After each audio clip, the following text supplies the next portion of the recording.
தீர்மானங்களையும் விவரமாக விளக்கமாக உங்கள் சார்பாக உங்கள் தலைவர் எல்லாவற்றையும் பேசியதை நான் பார்த்து மகிழ்ச்சி அடைந்தேன். அதனால உங்களுடைய தலைவர் உங்களுக்கானவராகவே இருக்கிறார் என்ற பெருமகிழ்ச்சி இருக்கு.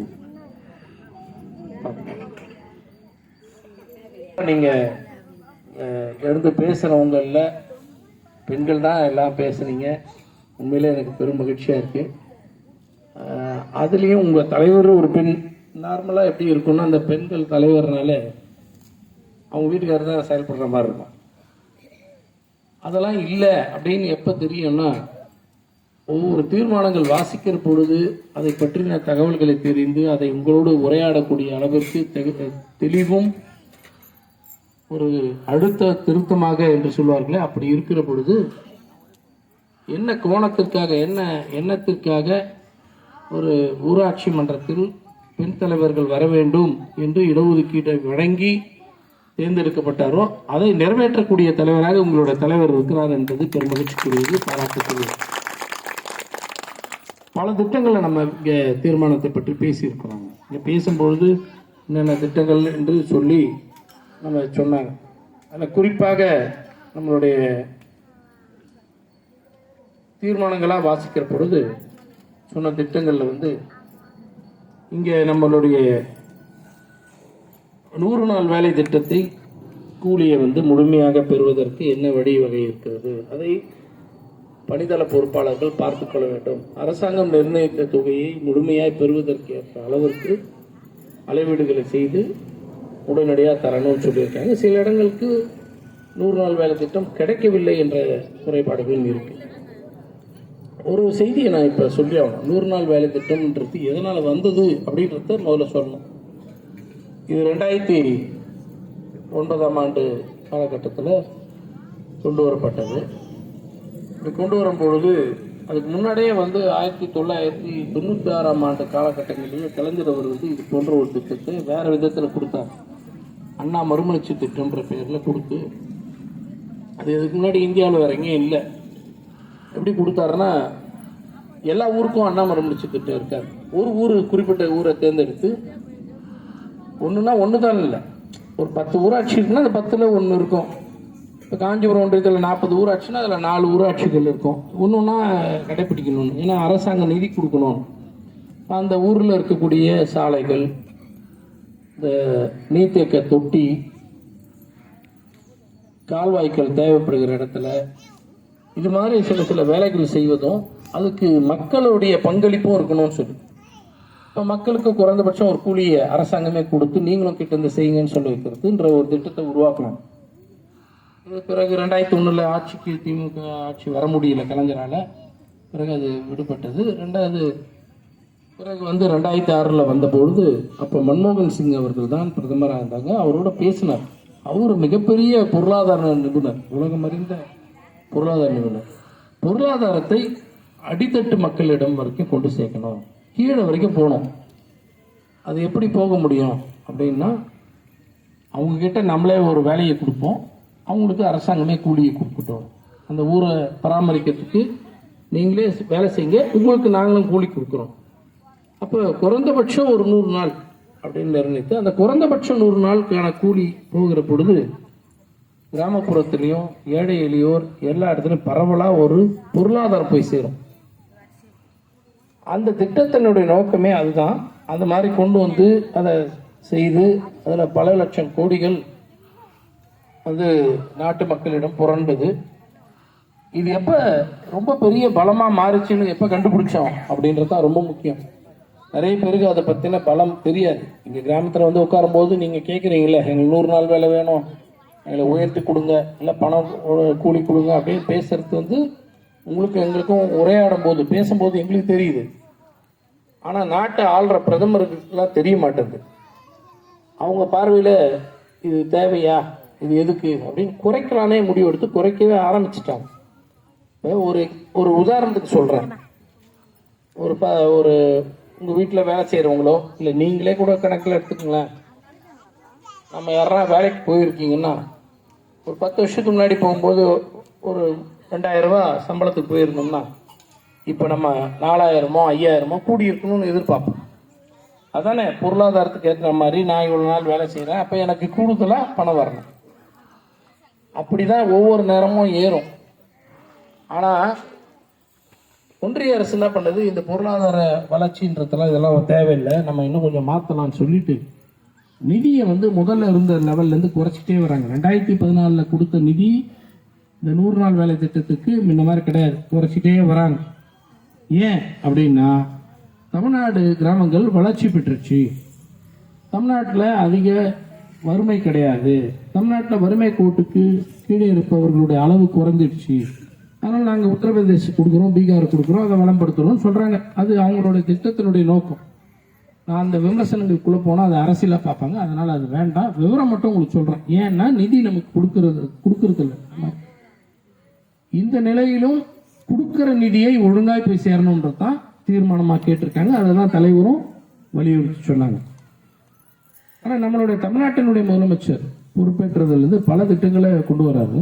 அதில் ஒரு முக்கியமான திட்டம் 2010ஆம் ஆண்டு கலைஞர் அவர்கள் கண்ட கனவு. அது ஏற்கனவே அவர் செஞ்ச திட்டம் தான். வீடு இல்லாதவர்களுக்கு வீடு தரணும்னு சொல்லி முதல்ல ஆதிராவிட மக்களுக்கு கொடுத்தாங்க. நகர்ப்புறத்தில் எங்கெல்லாம் அரசு நிலத்தில் குளத்தின் அருகில் ஆற்றின் அருகில் எல்லாம் எங்கெல்லாம் வீடு இருந்தாங்களோ அவங்கெல்லாம் அடுக்குமாடி வீடு மாதிரி சென்னை போன்ற நகரங்களை கொடுத்தாங்க. இதெல்லாம் 1971 72 கொடுத்தாங்க, அப்போலேருந்து வருது. ஆனால் 2010ஆம் ஆண்டு அவர் நினைச்சது என்னன்னா, தமிழ்நாட்டில் எல்லாருக்கும் கொடுக்குறோம், ஆனால் அவங்களுக்கு இடம் இருக்கு இல்லை, சொந்தமான ஒரு இடமே இருக்கு பட்டாவோட, ஆனால் வசதி வீடு கட்டுறதுக்கு வசதி இல்லை, ஒரு கூரை வீடு தான் இருக்கு. அப்படின்னா அந்த கூரை வீடு இல்லாமல் காங்கிரீட் வீடாக மாற்றணும்னு விருப்பப்பட்டார். அந்த கனவு 2011 அவர் மீண்டும் ஆட்சி வர முடியாமல் போயிடுச்சு. அதனால தான் இன்றைய முதலமைச்சர் கலைஞர் கனவு இல்லம்னு கொடுக்குறாங்க. அதுக்கு 3500 கோடி ஒரு வருடத்துக்கு ஒதுக்கீடு செய்து 1 லட்சம் வீடுகள் இப்போ வழங்கப்பட்டிருக்கு. அதெல்லாம் கூட அரசு உத்தரவு கொடுத்தவங்க கட்டணும்னு தான் தீர்மானத்தில் சொன்னார். கவனம் இருக்கும் உங்களுக்கு. வழக்கமாக பிரதமர் மந்திரி வீடு கட்டும் திட்டம்னு ஒன்று இருக்குது, ஆவாஸ் யோஜனா. அதில் பார்த்தீங்கன்னா 72,000 ரூபாய் தான் கொடுக்குறாங்க. ஆனால் பேர் மட்டும் பெத்த பேர். ஆமாம், 2,10,000 தான் அது திட்டத்துக்கே. ஆனால் அதில் 72,000 தான் கொடுக்குறாங்க ஒன்றிய அரசு. மீதி தொகையெல்லாம் மாநில அரசு நாம தான் கொடுக்குறோம். அவங்க கொடுத்த திட்டம் 1,10,000 ரூபாயில வீடு கட்டலான்னு. கட்ட முடியுமா? இன்னி வரைக்கும் அப்படிதான் இருக்கு. 1,10,000 ரூபாயில கட்டலாம். 72,000 ரூபாய் ஒன்றிய அரசு கொடுக்கும், 38,000 ரூபாய் மாநில அரசு கொடுக்கணும். அப்படின்னா எவ்வளோ ஆச்சு? 1,10,000 ரூபாய். இதெல்லாம் வீடே கட்ட முடியாது ஏன்னு சொல்லி 1 லட்சம் ரூபாய் கூடுதலாக அரசாங்கம் நாங்கள் தரோம், உன் திட்டமாகவே இருக்கட்டும், எங்கள் மக்களுக்கு நாங்கள் கூடுதலாக 1 லட்சம் தரோம்னு 2,10,000 கொடுத்தாங்க. உண்மையாகவே அதுவும் கஷ்டப்படுறோம். நம்ம அந்த 2,10,000 கட்ட முடியாமல் சிரமப்படுறத நம்ம பார்க்க முடியுது. ஆனால் அந்த திட்டம் ஒன்றிய அரசோட திட்டமாக இருக்கிறதுனால நம்ம நேரடியாக அதுக்கு மேலே எதுவும் செய்ய முடியல. அவங்க உயர்த்தணும், அப்போ தான் நம்மளால் இன்னும் கொஞ்சம் கொடுக்க முடியும். அதனால் தலைவர் என்ன பண்ணிட்டாரு, மாண்புமிகு தமிழ்நாடு முதலமைச்சர், இது மாதிரி இருக்கிறத விட கலைஞர் கனவு இல்லம் 3,50,000 ரூபாய் என்று திட்டத்தை வழங்கி இப்போ உத்தரவுகள்லாம் வழங்கியிருக்காங்க. அந்த வீடு நீங்கள் விரைவாக கட்டுங்க, உங்களுக்கான கூலி அதுக்கான அந்த அளவும் வச்சு இருக்காங்க. அதில் அதெல்லாம் எடுத்து நீங்கள் உடனே கட்டினாதான் விலைவாசி ஏற்றத்துக்குள்ளே நமக்கு ஒரு வீடு கிடைச்சதாகும், திட்டம் சக்ஸஸ் ஆகும். கூட ஒரு இடத்துக்கு போனோம், எனக்கு இடம்லாம் இருக்குங்க, ஆனால் ஒழுகுது வீடு பாருங்க, நாங்கள் உடனே இந்த பட்டியலில் சேர்க்கப்பட்டிருக்கோம், கண்டிப்பாக அந்த ஆண்டு பெற்றுத்தரோம் சொல்லியிருக்கோம். 45 வீடு நம்ம கிராமத்துக்கு கொடுத்துருக்காங்க. அது எல்லாமே ஆர்டர் கொடுத்தாச்சு.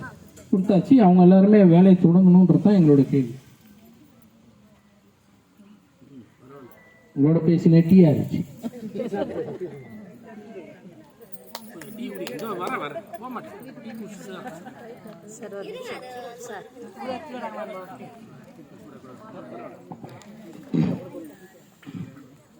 அதே போல இங்க மக்களை தேடி மருத்துவம் இப்படி ஒரு ஸ்கீம் வேற எங்கேயுமே கிடையாது. நல்லா யோசிச்சு பாருங்க. மருத்துவமனை இருக்கும், மருத்துவமனையை நோக்கி நம்ம போவோம், ஆனால் மருத்துவமனையும் நம்மளை தேடி வர மாதிரி ஒரு திட்டம். இந்த கொரோனா வந்ததுனால இல்லைம்மா இருமா அப்புறம் எடுத்துக்கலாம், எல்லாம் திட்டுவாங்க. அவங்க ஒரு பார்க்குறாங்க, நான் டீ குடிக்கிறது தான் இருக்கிறேன், இதை பார்க்க மாட்டேன்ற மாதிரி.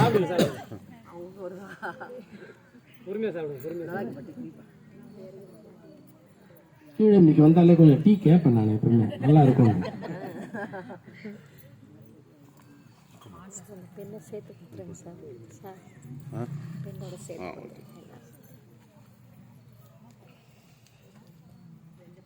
இந்த மக்களை தேடி மருத்துவம்ன்றது வந்து பிபி சுகருக்கு மாத்திரை எடுக்கணும் அப்படின்னு இருப்பாங்க, வழக்கமா டெய்லி எடுத்தாகணும். கொரோனா வந்த போது வீட்டிலேயே முடங்கி போற ஒரு சூழல் இருந்தது. மாத்திரை வாங்கறதுக்கு கடைக்கு போக முடியல. போனா போலீஸ்காரு எங்க ஊர்ல சுத்துறன்னு அடிக்கிறாங்க. அதுக்கு பயந்துட்டு நம்ம எங்கடா போறதுன்னு வீட்லயே இருக்குது. இது மாதிரி சில சூழல்கள் ஏற்பட்டு மாத்திரை சாப்பிடாமல் அந்த சர்க்கரை வியாதி அது அதிகமாகி இறந்தவர்கள்லாம் உண்டு. மிகப்பெரிய மோசமான நிலைக்கு உடல்நிலை போனதும் உண்டு. இறுதிய சிகிச்சை பெற முடியாமல் இறந்தவர்கள் உண்டு. இப்படிலாம் ஆயிருக்கு. பிபின்னு சொல்ற ரத்த கொதிப்பும் அதிகமாகி அவங்களும் அந்த மாதிரி ஆயிருக்காங்க. இந்த மாதிரி ஒரு சூழல்ல இந்த ஒரு ஸ்கீமை 2021 நம்மளுடைய அன்பும் முதலமைச்சர் பொறுப்பேற்ற பிறகு ஒன்று கொண்டு வந்த திட்டம் தான் மக்களை தேடி மருத்துவம். இன்னைக்கு 1,50,00,000 பேருக்கு மேல இந்த திட்டத்தின் மூலமாக பயன் பெறுறாங்க. அதாவது அவங்கவுங்க வீடுகளுக்கே போறாங்க. ஏற்கனவே சிகிச்சை பெற்றிருக்கக்கூடியவங்களுக்கு 2 மாதத்துக்கு ஒரு முறை சிகிச்சை மறு ஆய்வு பார்க்குறாங்க, எப்படி இருக்காங்க, பரவாயில்லையான்றதுலாம். எனவே இந்த திட்டத்தை முழுவதுமாக பெற்றுக்கொள்ள வேண்டும். சில பேர் வந்து பக்கத்தில் இருப்பாங்க, அவங்களால முடியாமல் இருக்காங்கன்னா சொல்லாமல் இருந்துடாதீங்க. இந்த மாதிரி இருக்குங்க, நீ பயன்படுத்துங்க. இங்கே வரக்கூடியவங்க கிட்ட சொல்லி இந்த உடம்பு சரியில்லாதவருக்கு நீங்களும் அந்த மருத்துவத்தை பெற்றுத் தருவதற்கு உதவிட அன்போடு கேட்டுக்கொள்கிறேன். அதே போல இந்த வேலை வாய்ப்புன்றது ஒரு பெரிய முக்கியமான விஷயம். நாம இன்னைக்கு விவசாயம் பார்க்குறோம். இந்த விவசாயத்துக்கான வேலை வாய்ப்பை கடந்து பேச வேண்டும்னா வேற எந்த மாதிரி வேலையெல்லாம் இருக்குன்னு நிறைய வேலை இருக்கு. ஆனால் அந்த வேலைகளை பற்றி புரிதல் இல்லாம, தெரிதல் இல்லாம எங்க நம்ம விண்ணப்பிக்கலாம், நாம இதான் படிச்சிருக்கோம், இந்த வேலைக்கு போக முடியுமா, முடியலாம். நான் என்ன குறிப்பா பேசுறேன், இது ஆண்களுக்கு மட்டும் இல்லை, பெண்களுக்கும் சேர்த்து. இன்னைக்கு என்ன பெரும்பான்மையா பெண்களுக்கு வேலை வாய்ப்பு அதிகரித்திருக்கு. பெண்கள் படிக்கக்கூடிய அளவு அதிகரித்திருக்கு. இந்தியாவிலேயே 34% அதிகமாக பெண்கள் படிக்கக்கூடிய ஒரு மாநிலமாக மாறி இருக்கக்கூடிய மாநிலம் நம்மளுடைய மாநிலம் மட்டும்தான். நம்ம 5 பேர் கூட காலேஜ் போகாத மாநிலம்லாம் இருக்கு. ஆனால் 51 பேர் காலேஜுக்கு போறவங்க +2 முடிச்ச பிறகு போறாங்கன்னா 151 பேர் காலேஜுக்கு போறாங்கன்னா அது தமிழ்நாடு மட்டும்தான். அதில் பெண்கள் இப்பொழுது அதிகமாகி இருக்காங்க. இப்போ ஒரு 51 பேர் போறாங்கன்னு சொன்னல, அது வந்து மொத்த சதவீதத்தில் 100 பேர் +2 படிச்சாங்கன்னா 51 பேர் போறாங்க. அதுக்கு முன்னாடி ஆண்கள் அதிகமாக போயிட்டு இருந்தாங்க, பெண்களுக்கு வாய்ப்புகள் குறைவாக இருந்தது. ஏன்? அதுதான் இங்கே தீர்மானம்லாம் போடும்போது சொன்னாங்களே, அந்த மாதிரி விஷயங்கள்ல ஒரு முக்கியமான நோக்கம். ஆனால் இதை படிக்க வச்சு இவளுக்கு ஒரு கல்யாணம் பண்ணுறது கூட பெரும்பாடாகிடுது அப்படின்னு சொல்லி படிக்க வைக்காமையே இருந்த காலங்கள் உண்டு. இங்கே உட்கார்ந்துருக்க பல தாயமார்களுக்கு மனசுக்குள்ள வேதனை உண்டு. நம்ம அப்பா அன்னைக்கு நமக்கு ஒழுங்கா வாய்ப்பு கொடுக்காதனால நான் படிக்கலன்ற மனசுக்குள்ள காயத்தோடு இருக்கிற எத்தனை தாய்மாரை நான் கேட்டிருக்கேன். உண்மைங்க, எங்கள் அப்பா என்னை படிக்க அனுப்பலை. அதுக்கு பல காரணங்கள் உண்டு. முதல் காரணம் பொருளாதாரம். 2வது காரணம் அவங்களோட திருமணம் அடுத்த கட்டத்தில் செய்யும் பொழுது அதுக்கான நம்ம எப்படி செலவழிக்கிறது, கொஞ்சம் அதிகமாக படிச்சிச்சுன்னா அதுக்கேற்ற மாப்பிள்ளை தேடணுமோ, இப்படிலாம் பார்த்த காலங்கள் உண்டு. ஆனால் இன்னைக்கு தமிழ்நாடு அரசு தருகிற பல திட்டங்கள்ல புதுமை பெண் திட்டம், இது மாதிரி திட்டங்கள்னால படிக்கிறதுனால குழந்தைங்க படிச்சு வேலைக்கு போறதுனால என்ன நிலவரம்னா, பொண்ணு என்ன கொடுங்க, நாங்களே வந்து ஒரு ஈடு கட்டுறதுக்கு ஒரு 20 சவரம் போடுறோம். யாரு? மாப்பிள்ளை விட்டார். எனக்கு இப்போ என் பொண்டாட்டி இது முன்னாடியெல்லாம் இல்லை, இப்போ அக்கறையோட பார்த்துருக்காரு. ஏன்னா நான் பெற்றுருக்கு 2 புள்ள. கண்டிப்பாக அவ்வளோ சாதாரணமாக பொண்ணு கிடைக்காது. பொண்ணு பிரச்சனையாக இருக்குது, பொண்ணு கிடைக்கிறது தான். ஏன்னா நல்லா படிச்சுட்டு வேலைக்கு போயிடுறாங்க, பொண்ணோட சதவீதமும் குறைவாக இருக்குது. இந்த 2த்துக்கும் தான் அக்கறைக்கு தான் அந்த தீர்மானம் சொன்னது. பெண் குழந்தையை பெற வேண்டும், குழந்தைகளை பராமரிக்க வேண்டும், அவர்களை வளர்க்க வேண்டும். அதுக்கு அரசாங்கம் திட்டம் தருகிறது. நீங்கள் அக்கறையோட படிக்க வைங்க. அவங்க காலேஜுக்கு வந்துட்டாங்கன்னா அதுக்கப்புறம் அரசாங்கமே நிறைய திட்டங்கள் மூலமாக படிக்க வைக்கிறாங்க. படித்து வளர்ந்து அவங்க வேலைக்கு போகிறாங்க. எப்படிப்பட்ட மாப்பிள்ளை இருக்க வேண்டும், நான் எப்படி கல்யாணம் பண்ணிக்கணும்னு முடிவெடுக்கிற அளவுக்கு அந்த பெண்ணுக்கான உரிமை வந்துடுது. அந்த தீர்மானத்தில் இன்னொரு முக்கியமான தீர்மானம் கவனிச்சிங்களான்னு தெரியாது, குழந்தை பருவ திருமணம். 15 வயசாச்சுனாலே கட்டி கொடுத்துருக்கு. அதெல்லாம் கூடாது, அது ரொம்ப மோசமான ஒன்று. அப்படி பண்ணுறதுனால அந்த பெண் குழந்தையோட உடல்நலம் பாதிக்கிறது, மனநலம் பாதிக்கிறது, அவங்களுடைய வாழ்க்கையை பற்றி முடிவெடுக்க முடியாத நிலைமையில் இருக்கிறாங்க. வயசை நிர்ணயித்ததே தப்புன்னு நான். 18 வயசு இருந்தால் கல்யாணம் பண்ணிக்கலாம் பொண்ணுக்குன்றது. ஆணுக்கு மட்டும் 21 வயசு, அதுவே நான் ஒத்துக்காதுறேன். ஏன் ஆணுக்கு மட்டும் 21, அப்போ பொண்ணுக்கு 21 வயசுன்னு சொன்னோம். அப்போ தானே அவங்களும் வந்துட்டு படித்து முடித்து தன்னிச்சையாக முடிவு எடுக்கக்கூடிய நிலை வரும். மாப்பிள்ளை பிடிச்சிருக்கா, இப்படி குனிஞ்சு இருந்தா கேட்கறது கூட கிடையாது. மாப்பிள்ளை அதெல்லாம் பிடிச்சிருக்குதுங்க, நீங்கள் போங்க கட்டிப்பு அப்படின்னு சொல்கிற நிலைமை அன்னைக்கு. இன்றைக்கி அப்படி கிடையாது. கொஞ்சம் உஷாராக இல்லைன்னா முடிஞ்சு போச்சு. கல்யாணம் மேடைக்கு வந்த பிறகு கூட சொல்லிவிடும், பேஸ் நான் கிளம்பு நீ அப்படிங்கிற பொண்ணுங்க. அந்த அளவுக்கு சுயமாக நிற்கக்கூடிய அளவிற்கு இன்னைக்கு எல்லா கல்வி, வேலை, அவங்களுடைய சுய நம்பிக்கை, தன்னம்பிக்கை உயர்ந்திருக்கு. அதனால் அவங்களுடைய வாழ்க்கையை பற்றி நாம் அக்கறையோட நம்ம வீட்டில் இருக்கவங்க எல்லாரும் அந்த முடிவெடுங்க அப்படின்னு தீர்மானமாக கொடுக்குறாங்க. அதுக்காக தான் அந்த திட்டம். அதை பற்றி ஒரு தீர்மானமாக சொன்னாங்க. நோய் தடுப்பை பற்றி பேசும்போது சொன்னாங்க டெங்கு இதெல்லாம் பற்றி.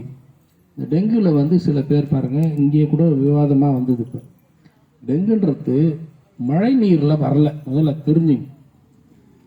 மழை நீரில் வரக்கூடாது, அது தேங்கக்கூடாது அப்படின்னா அது 100க்கு 100 உண்மை. நான் அதை வரவேற்கிறேன், அது அவசியம்.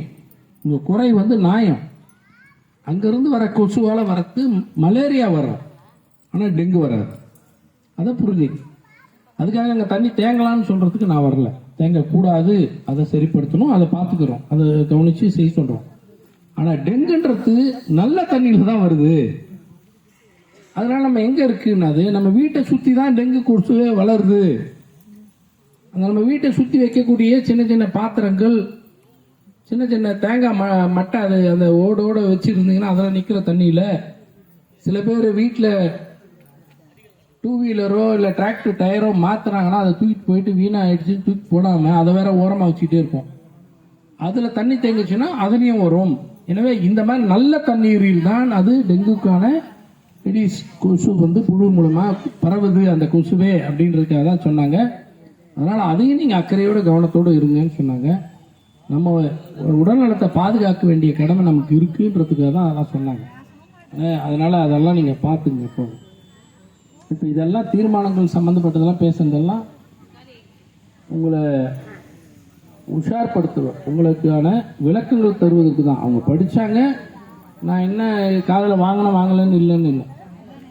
ஆனால் இப்போ பேசுறது மட்டும் தான் உங்களுக்கு பிடிக்கும்னு நினைக்கிறேன். ஏன்னா நாங்கள் கேட்டது நீங்கள் பதில் சொல்லவே இல்லையா அப்படின்ற மாதிரி.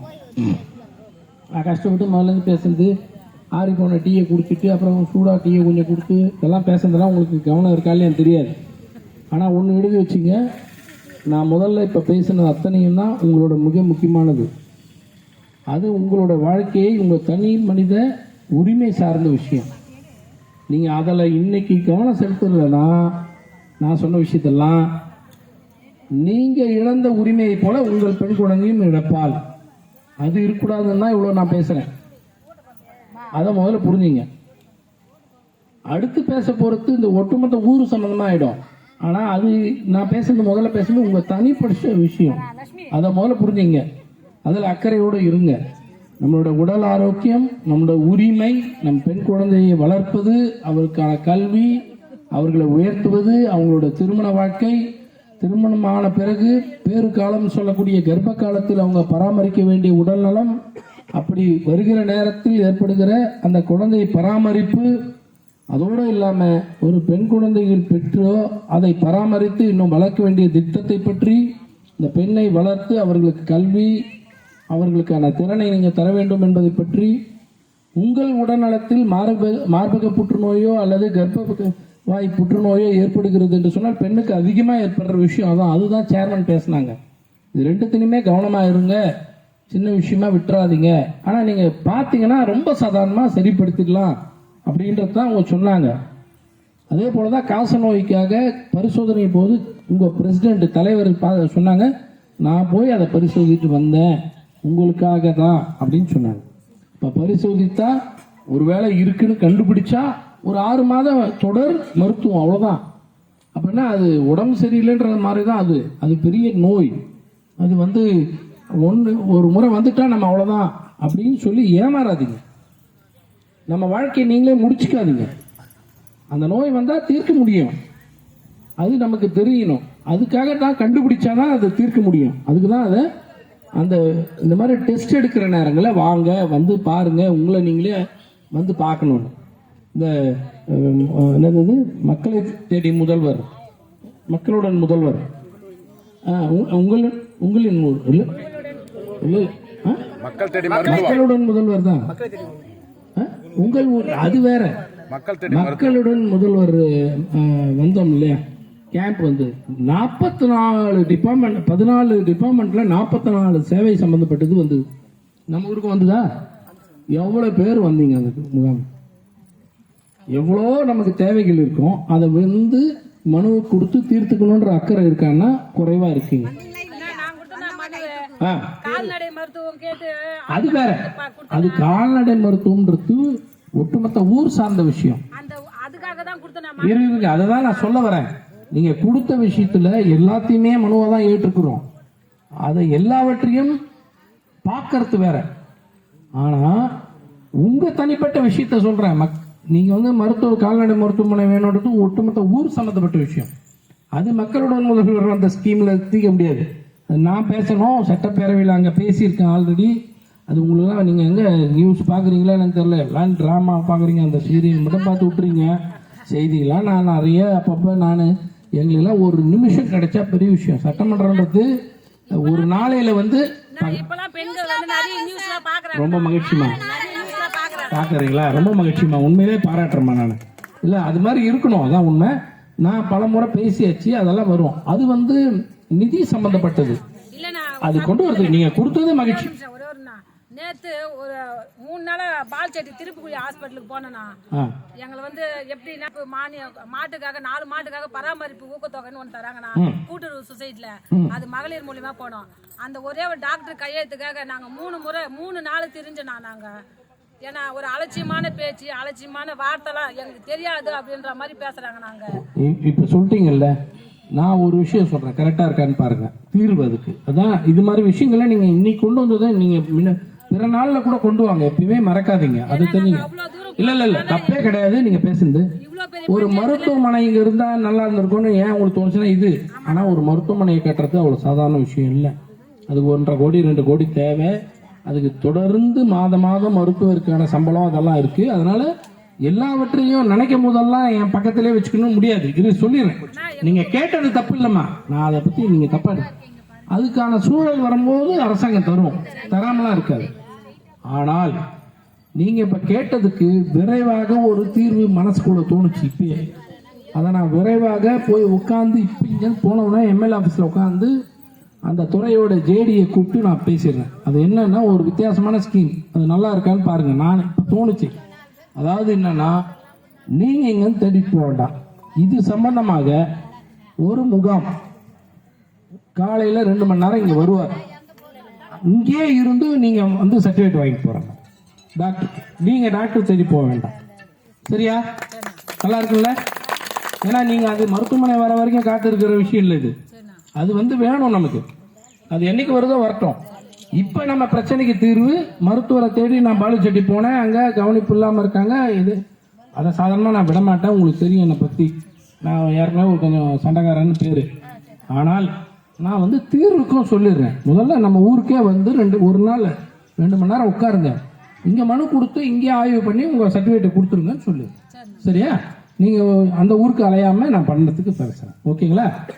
அதனால மக்களோட முதல்வர்ன்ற மாதிரி ஒரு திட்டம்லாம் சாதாரணமா விட்டுறாதுங்க. 44 விதமான சேவைகள் நமக்கு கிடைக்குது. நமக்கெல்லாம் வெறும் என்னது ஜாதி சான்றிதழ், இருப்பிட சான்றிதழ், பட்டாவுக்காக நம்ம கொடுக்குறோம். இந்த மாதிரி சில விஷயங்களுக்கு வந்து ஓடி போய் வரமே. அந்த அரசாங்க அந்த நிர்வாகமே இங்கே உங்கள் ஊருக்கு வருது. அப்போ நம்ம அங்கேயே மனுவை கொடுக்குறோம், அப்பயே அது பதிவாகுது, அது நமக்கு வந்து ஆவணமாகுது. உடனே கிடைக்குது. இல்லை 30 நாட்குள்ளார தீர்த்து கொடுக்கணும்னு சொல்லப்பட்டிருக்கு. அப்படி கொடுக்கலன்னா இப்போ சமீபத்தில் நம்மளுடைய தமிழ்நாட்டுக்கு ஒருத்தர் பெரிய பொறுப்போட்டுவர் ஏற்றுட்டு இருக்காரு. யாரும் தெரியுமா? துணை முதலமைச்சரா? யாருன்னா தெரியுமா? யாரு? அவர் என்ன பண்ணாரு, ஒரு 20 நாளைக்கு முன்னாடி ஒரு ஆய்வு கூட்டம் வச்சாரு. அந்த அந்த அந்த அந்த கூட்டத்தில் இந்த மக்களுடன் முதல்வருடைய ஸ்கீம்ல 30 நாளுக்குள்ள தீர்வு சொல்லாத ஒரு அதிகாரிக்கு அங்கேயே சஸ்பென்ஷன் ஆர்டர் கொடுத்துருக்காரு. ஏன்னா நாங்க அரசாங்கம் உனக்கு அதுக்கு தான் அந்த வேலையை கொடுத்துருக்கோம், நீ ஏன் முடியாதுன்னு பதில் சொல்லு. இது முடியக்கூடியது, இது முடியாததுன்றத பதில் சொல்லுங்க.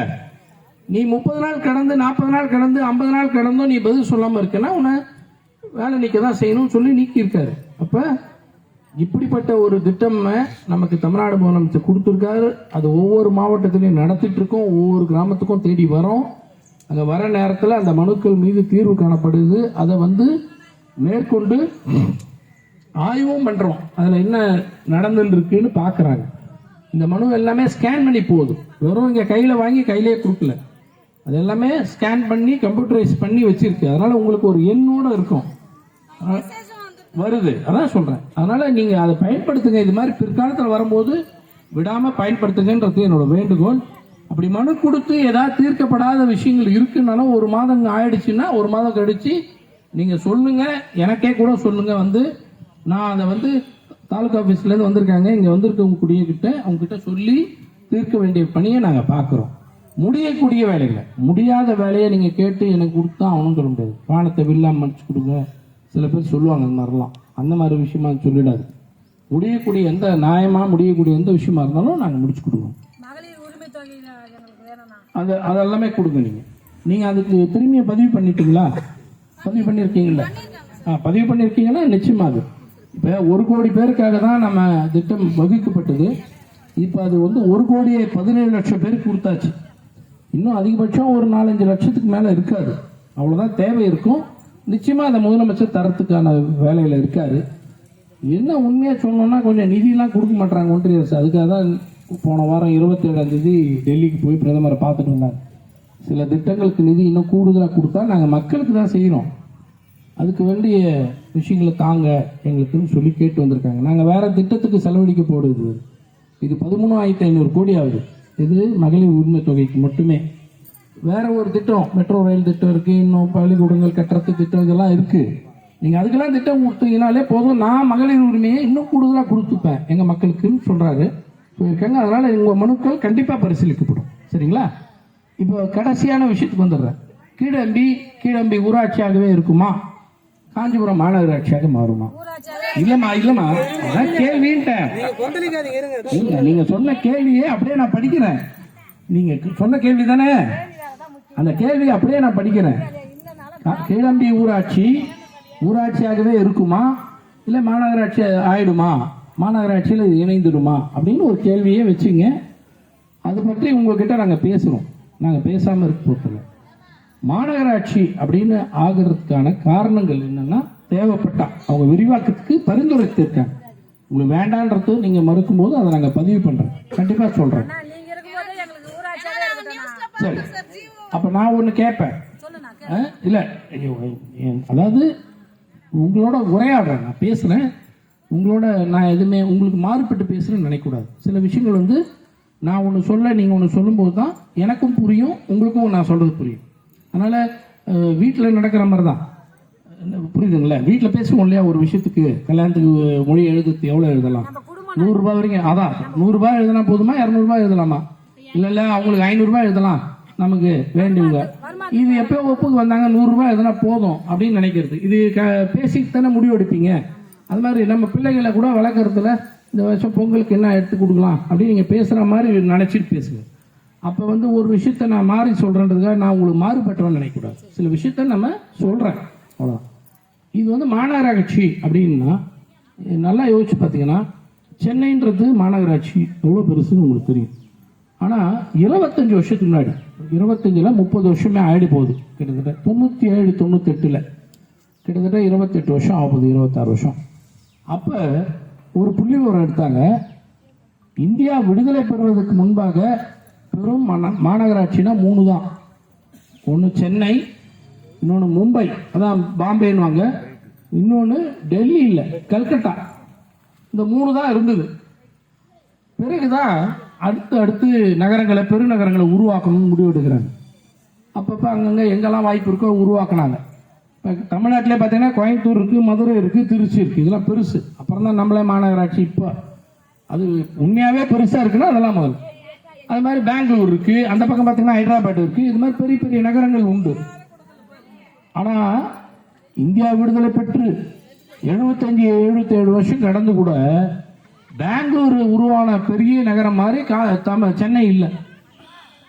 பெங்களூர் எவ்வளோ பெருசோ அவ்வளோ பெருசு சென்னை இல்லை. இப்போ ஏன்னா உருவாக்கும் போதே அவங்க என்ன முடிவு எடுக்கிறாங்கன்னா, பெங்களூரை இது பெருசாக வளரும், அப்போ எவ்வளோ தூரம் எடுக்கலாம், இதை இங்கேருந்து அவ்வளோ தூரம் வரைக்கும் எடுத்துப்போம், இங்கேருந்து இவ்வளோ தூரம் எடுத்துப்போம்னு அவங்க ஒரு ஸ்கெட்ச் போட்டாங்க. அந்த அளவீடை போட்டு இவ்வளோ தூரம் நம்ம விரிவாக்கம் பண்ணலான்னு முடிவு எடுத்தாங்க. விரிவாக்கம் பண்ணி அதுக்கு வேண்டிய வசதிகளை முதலே செய்கிறாங்க. நம்ம சென்னையில் என்னன்னா அங்கிருந்து கடந்து பார்க்குறாங்க. கிண்டியை தாண்டியே கிடையாது, கிண்டியே கிடையாது ஒரு காலத்தில். உங்களுக்கு தெரியுமா தெரியாதோ, சைதாப்பேட்டை இருக்குல்ல, அதுக்கு பேர் என்னன்னு தெரியுமா? சைதாப்பேட்டையோடைய ஒரு 75-90 வருஷத்துக்கு முன்னாடி பத்திரம் போய் பார்த்தீங்கன்னா, பத்திரம், பழைய பத்திரம், நம்ம ஊரில் இப்போ பத்திரம் எழுதுறீங்கன்னா காஞ்சிபுரம் மாவட்டம், காஞ்சிபுரம் வட்டம், கீழம்பி ஊராட்சியில் வசிக்கும் இன்னார் புள்ள, இன்னார் மனைவி, வயது அதெல்லாம் போட்டு பின்னாடி இவருக்கு இன்னாருக்கு விற்கிறோன்னு இருக்கும். சைதாப்பேட்டில் போய் பார்த்தீங்கன்னா செங்கல்பட்டு ஜில்லா, அந்த காலத்தில் மாவட்டம்னு மாட்டாங்க, ஜில்லா, செங்கல்பட்டு ஜில்லா, சைதாப்பேட்டை வட்டம், அதில் இருக்க ஒரு ஊர் அப்படின்னு எழுதியிருக்கோம். 75 வருஷத்துக்கு முன்னாடி செங்கல்பட்டு ஜில்லான்னு சொல்லக்கூடிய இடத்துல இருந்த சைதாப்பேட்டை தான் இன்னைக்கு சென்னையில் எப்பயோ போயிடுச்சு. செங்கல்பட்டு ஜில்லான்னு சொல்லப்பட்ட இடத்துல இருந்த கிண்டி தான் சென்னையில் போயிடுச்சு. செங்கல்பட்டு ஜில்லான்னு சொல்லிட்டு இருந்த ஆலந்தூரும் போயாச்சு. இதாவது பரவாயில்ல. இந்த பக்கம் வந்தா தாம்பரம் அந்த பக்கம் போயிடுச்சுன்னா அது ஒரு பெரிய மாநகராட்சியாக மாறிச்சு. அதெல்லாம் நம்ம இதில் தான் இருந்தது, இப்போ பிரிஞ்சு போயிடுச்சு. அந்த பக்கம் போனால் திருவொற்றியூர், மணலி திருவொற்றியூர்னுவாங்க, அதெல்லாம் ஒரு காலத்தில் நம்ம மாவட்டமாக இருந்தது. இப்போ அது கிடையாது, சென்னையில் போயாச்சு. அப்போ விரிவாக்கம் என்பது தேவைப்படுகிறது. ஏனென்றால் அப்போதான் ஊர் வளர்ச்சி பெற முடியும். பல திட்டங்கள், மக்களுடைய தொகை வளருது. இப்போ கீழம்பியில் முன்ன இருந்த அளவுக்கு இப்போ இருக்காங்களா மக்கள் தொகை? ஒரு 40 வருஷத்துக்கு முன்னாடி இருந்த மக்கள் தொகை அன்னைக்கு இருக்கு கீழம்பி. கீழம்பியோட வளர்ச்சி வந்து அபரிமிதமான வளர்ச்சி. காஞ்சிபுரம் ஒன்றியத்திலேயே சில ஊராட்சி தான் பெருசாக வளர்ந்த ஊராட்சி. அதில் ஒன்று கீழம்பி. உங்கள் ஊராட்சியில் தான் 2-3 காலேஜ் இருக்குன்னு நினைக்கிறேன். கரெக்டுங்களா? 4 காலேஜ் இருக்கு. அது மட்டும் இல்லை, இப்போ வந்து இதுதான் இணைப்பு, முக்கியமான இடமே இருக்குது. செவிலிமேட்லேருந்து இங்கே வரக்கூடிய இணைப்பு. இந்த பக்கத்துலேருந்து தேசிய நெடுஞ்சாலைக்கு இணைக்கிறதும் அதான், வேலூருக்கு நீங்கள் தான் இணைக்கிற இடம். இந்த மாதிரி பறந்து விரிந்து இருக்கிற இடம்ன்றதுனால இன்னைக்கு வேண்டான்னு சொல்லுவாங்க. 10 வருஷம் கழிச்சு பார்த்தீங்கன்னா காஞ்சிபுரத்து மக்கள், ஏன் கீழம்பி மக்கள், நீங்களே இடத்தெல்லாம் பிளாட் போட்டு விரிவாக்கம் பண்ணிடுவீங்க. அப்போ மனையை போட்டிங்கன்னா இருமா யாரும் பேசாதீங்க, கொஞ்ச நேரம் மனையெல்லாம் போட்டு, அம்மா நீ பேசாம கொடுமா, பேசாம கொடு. மனையை போட்டு அன்னைக்கு வந்து ரோடு வந்து ஒரு 20 அடி ரோடு சின்னதாக போட்டு விட்டுருவீங்க. நாளைக்கு பெருசாக வளரும், உங்களுக்கே தேவை இருக்கும், உங்கள் வீட்டு பிள்ளைகளே வளர்ந்துருவாங்க. வளர்ந்த பிறகு இந்த ஏரியாவில் வீடெல்லாம் கட்டிடுவீங்க. உண்மையாக யோசிச்சு பாருங்க, இந்த ரோட்டில் என் கார் போச்சுன்னா எதிரில் ஒரு பைக் கூட போக முடியாது. ஆனால் நம்ம வளர்ச்சி பெறுங்கிற பொழுது ஒரு அவசர நிலை, 2 கார் போகணும் வரணும். ஒருத்தவங்க உடம்பு சரியில்லை, ஆம்புலன்ஸ் வரணும்னா கூட அந்த சாலை வசதி இருக்காது. ஒரு சின்ன விபத்து ஏற்படுது, fire engine office, fire engine உள்ளே வரணும்னா கூட இடம் இருக்க மாட்டேது. இது உங்களுக்கு சொல்ல, ஏற்கனவே காஞ்சிபுரத்தில் இணைக்கப்பட்ட இடமா இருக்கு பாருங்க. தேனம்பாக்கம் உங்களை மாதிரி ஒரு ஊராட்சி. ஒரு காலத்தில் தேனம்பாக்கம் ஊராட்சி தெரியுமா இல்லையா? ஒரு காலத்தில் ஓரிக்க ஊராட்சி. 2011 வரைக்கும் அவங்க ஊராட்சி. 11 தான் காஞ்சிபுரத்தோட நகராட்சியோட இணைஞ்சது. இப்போ நாங்கள் போய் பணத்தை எப்படியாவது செலவழிச்சு கூட ரோடு ஃபார்ம் பண்ணுறோம், எப்படியாவது மக்களுக்கு வசதி செஞ்சு கொடுக்கணும்னு பார்க்குறோம், கழிவுநீர் திட்டத்தை கொடுக்கணும்னு பார்க்குறோம், குடிநீர் திட்டத்தை எல்லாருக்கும் வழங்கணும்னு பார்க்குறோம். ரோடை நோண்டலான்னு பார்த்தா இவ்வளோதான் இருக்குது. அந்த ரோட்டில் எல்லா வீட்டாண்டையும் வெளிச்சம் இருக்கணும்ட்டு தெருவிளக்கு போட பார்க்குறோம். கிராமப்புறத்தை விட அதிகமான விளக்குகள் போடப்படுது. சாலையில் தான் நோண்டி கழிவுநீர் திட்டம் கொடுக்கணும், சாலையிலே தான் குடிநீர் திட்டத்துக்கு பைப்லைன் கொடுக்கணும். பாலாறுலேருந்து வருது தண்ணி கொடுக்குற மாதிரி நேரடியாக இவ்வளோ கொடுக்கலான்னு போனால் சாலைகள் எல்லாம் குறுகி போயிருக்கு. இப்போ அந்த திட்டத்தினால செயல்படுத்த முடிய மாட்டேங்குது அந்த ஊருக்கு. அந்த ஊரில் இப்போ வளர்ச்சி பெற்றுட்டாங்க. அந்த ஊரில் நிலம் வச்சிருந்தவங்களுடைய லெவல் எப்படின்னா, இப்போ காஞ்சிபுரத்தில் இருக்கிறவங்கள வசதியானவங்க யாரானா அவங்க தான்.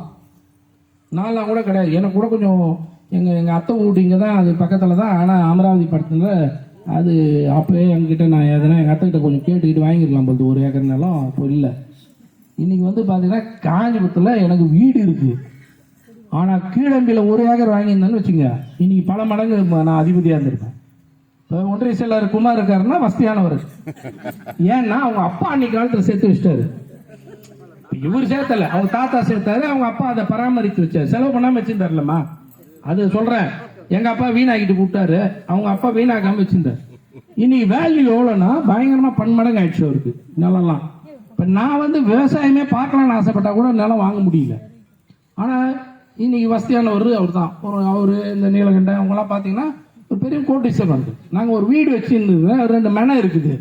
என் முன்னாடி என்னன்றா, இது பெரிய பையனுக்கு இது சின்ன பையனுக்கு அப்படி போடி, இது 2000 வாங்கின மனடி இவ்வளோதான், இது பெருசாக இருக்குன்னு அன்னைக்கே பிளான் பண்ணி 2000 அந்த காசு எடுத்து வந்து அம்பி பக்கத்துலையோ இல்லை அந்த பக்கம் பருத்திக்குளம் பக்கமோ இல்லை அந்த பக்கம் வையாவூர் பக்கமோ குமார் மாதிரி உஷாரா வந்து போட்டிருந்தேன்னா எனக்கு வந்து வளர்ந்துருக்கும். எனக்கு அது தெரியாமல் போச்சு. அவர் மெனை போட்டாருன்னா வேற அதெல்லாம் மெனை எல்லாம் போட்டாருன்னா அவர் என்ன பண்ணுவாருன்னா, விற்கிறவங்கெல்லாம் விற்பாரு. ஒரு 4 மனை மட்டும் நிறுத்திடுவார், அவங்க பொட்டாட்டி பேரில் எழுதி வச்சுருவாரு. சும்மா அது அப்போ அன்னைக்கு கம்மி, எவ்வளோ 75,000 ரூபாய் இருக்கும் ஒரு மனை. சும்மா மலர உன் பேரில் ஒரு 2 மனை எழுதி வைக்கிறேன் அப்படின்னு எழுதி வைப்பார். 2 மனை இன்னைக்கு எவ்வளோடானா 50 லட்சம்ன்றாங்க. அப்படி மாறிடுச்சு. ஏன்னா இன்னைக்கு ஊராட்சிகள் நகர்ப்புறமாக வளரும் பொழுது மாறுது. அன்னைக்கு வசதி வாய்ப்புகள் இல்லைன்னு போது வருத்தப்படக்கூடாதுன்னு தான் நாங்கள் பேசுகிறோம். அதனால இன்னைக்கு அம்பி எப்படிப்பட்ட ஊராக மாறிட்டு வருதுன்னா மிக முக்கியம் வாய்ந்த ஒரு இடமாக மாறுது. அது காஞ்சிபுரத்தை ஒட்டி இருக்கு. நீங்கள் வேண்டாம்னா நாங்கள் வற்புறுத்தலை. ஆனால் அன்னைக்கு நீங்கள் தேவைப்படுற நேரத்துக்கு வரும்போது கேட்பீங்க, ஏங்க இது மாநகராட்சின்றீங்க, ஆனால் இங்கே ரோடே இல்லை, வசதியே இல்லை, நாங்கள் ஊருக்குள்ளே வரவே முடியல, வரத்து போகிறது முடியல. இப்போ ஒரு மருந்தகத்துக்காக நீங்கள் கேட்குறீங்க, கால்நடை மருந்தகம், நாளைக்கு ஹாஸ்பிட்டலே வரும், வரத்துக்கு இடம் இருக்காது. குடிநீருக்கான தேவைகளே வரும். இன்னைக்கு வந்து உங்களுக்கு அர்ஜென்ட்டுக்கு நீர்நிலை தொட்டியில் ஏற்றி விட்டுரும். கீழம்பி இன்னும் ஒரு 10 வருஷம் கழிச்சு பார்த்தீங்கன்னா இங்கே மட்டுமே 40,000 பேர் 50,000 பேர் இருப்பாங்க. கீழம்பி ஒரு ஊராட்சியில் மட்டும் 40,000 பேர் இருப்பாங்க. இன்னைக்கு எவ்வளோ பேர் உங்கள் ஊரில்? 7,000 பேரா? வாக்காளர் 5,000 இருக்கும். மக்கள் தொகை இன்னொரு பங்கு சேர்த்துக்கிட்டீங்கன்னா 7,000 பேர் இருப்பாங்க இல்லையா? கரெக்டா? நான் உறுதியாக சொல்கிறேன், இன்னும் 10 வருஷம் கழிச்சு பார்த்தீங்கன்னா கீழம்பியில் 40,000 பேர் இருப்பீங்க. ஏன்னா அவ்வளோ வளர்ச்சி, இடம் இல்லை. நீங்களே நாளைக்கு வந்து விரிவாக்கம் பண்ணும்போது ஐயோ அன்றைக்கே மாநகராட்சின்னு சொன்னாங்க, விலையாக ஏறி இருக்கும் நமக்கு இடத்துக்கு அப்படின்னு நீங்கள் அன்றைக்கி ஃபீல் பண்ணக்கூடாது. இன்றைக்கி நீங்கள் மாநகராட்சியாக மாற்றிக்கிறதுனால உங்களுக்கு என்ன நஷ்டம் அப்படின்னா, ஒரு நஷ்டம் உண்மையை நான் ஒத்துக்கிறேன், ஒரு நஷ்டம் இருக்குது. இங்கே பேசும்போது ஒரு 2-3 தாய்மார்கள் வருத்தமாக சொன்னீங்க, எங்களுக்கு 100 நாள் வேலை போயிடுது என்ன வருத்தப்பட்டீங்க. நான் ஒன்று சொன்னால் கோச்சக்கூடாது. இன்னைக்கு 100 நாள் வேலை திட்டம் முழுசா வருதா? இருங்க, வருதா? ஏன் அப்படின்னா, அதான் முதல்ல சொன்னேன், ஆரம்பிக்கும் போதே சொன்ன தாய்மார்களே கவனிச்சிங்கன்னா தெரியும், தமிழ்நாடு 15 வருஷமாக இந்த நிதி ஆதாரத்தில் வளர்ந்து கொண்டு இருக்கிறது. இது வளர்ந்த மாநிலமா பார்க்கறதுனால இனிமேல் 100 நாள் வேலை திட்டத்திற்கு நிதியை தமிழ்நாட்டுக்கு அதிக அளவில் கொடுக்க மாட்டேன் என்று மோடி சொல்கிறார். நமக்கு நிதியை கொடுக்க மாட்டார்ல, இந்தியா முழுக்கவே நிதியை குறைச்சிருக்காரு.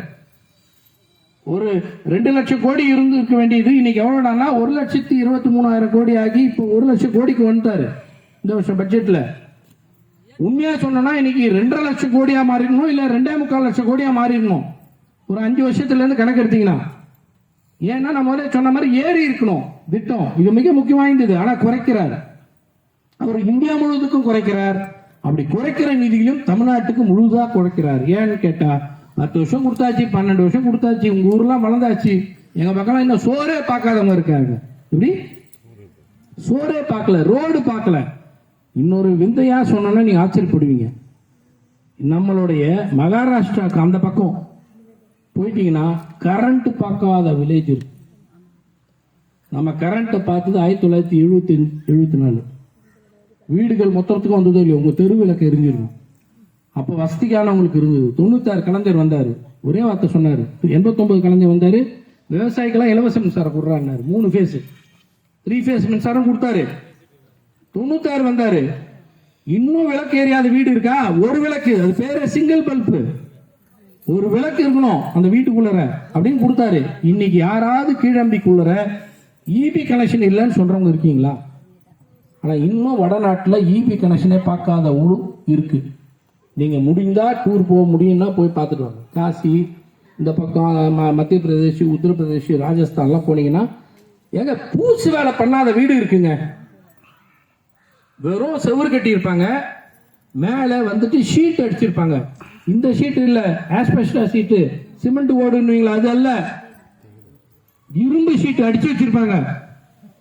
உள்பக்கம் பூசு வேலை பண்ணியிருக்கோம், வெளிப்பக்கம் பூசு வேலை இருக்காது, வெளிப்பக்கம் பூசியே இருக்காது.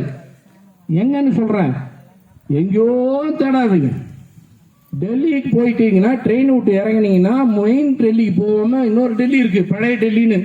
அந்த பழைய டெல்லியில் இருக்கிற வீடெல்லாம் அப்படிதான்.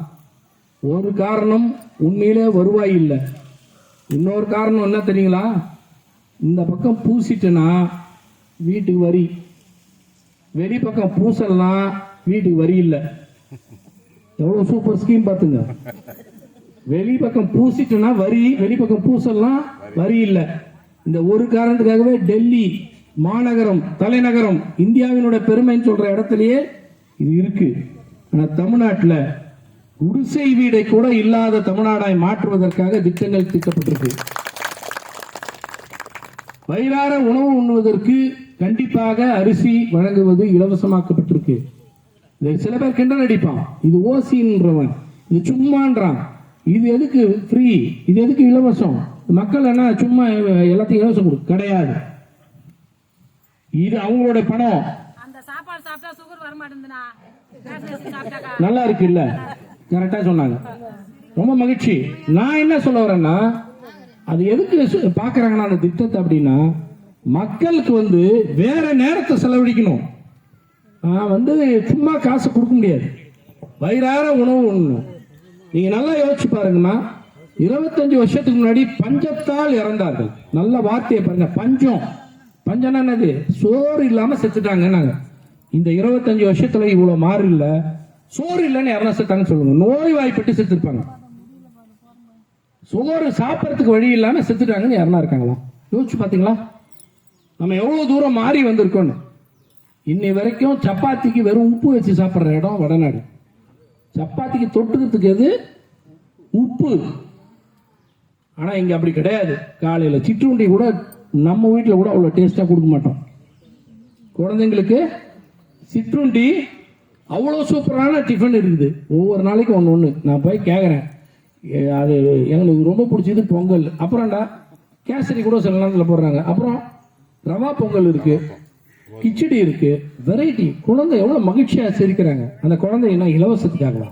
அந்த குழந்தை முகத்தில் சந்தோஷம், மகிழ்ச்சி, உடல் ஆரோக்கியம், அவ்வளவுதான். அந்த குழந்தைய அதுக்கு எதனா தெரியுமா? இது இலவசமா கொடுத்தாங்க இல்ல சும்மா கொடுத்தாங்க, யாருக்காக கொடுத்தாங்க, எதுக்காக கொடுத்தாங்க எதனா தெரியுமா?